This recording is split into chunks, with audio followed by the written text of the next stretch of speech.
you have been out there very much outspoken and in favor of legalizing marijuana.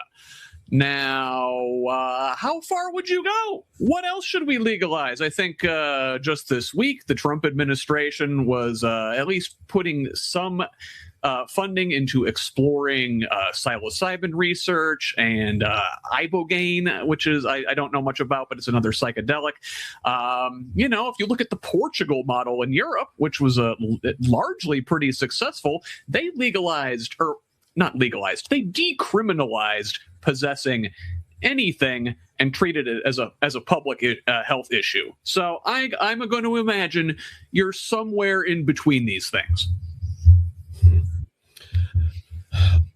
My enthusiasm. Well, first of all, I am in favor of legalization of marijuana for recreational use. It needs to be controlled like alcohol is controlled. It needs to be taxed. We need to get the benefit of the tax credit value.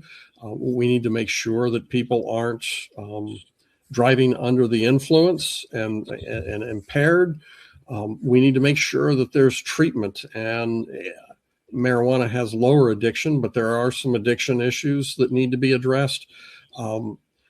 My enthusiasm for moving beyond that is really low. Okay. And I know that there are some people that are interested in psychedelics.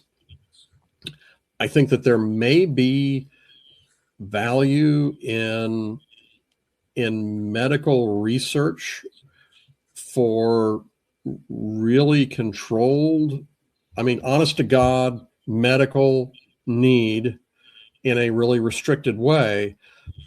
And I want to make very clear that from the very beginning, decades ago, when they started talking about medicinal marijuana, I thought that was bullcrap.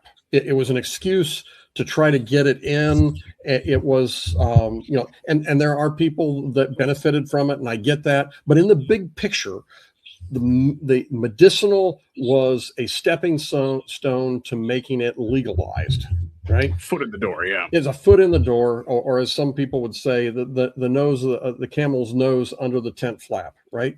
When I talk about psilocybin and other things, there are some medical applications that may need to be explored, but it should never be on a path toward legalization and normalization. And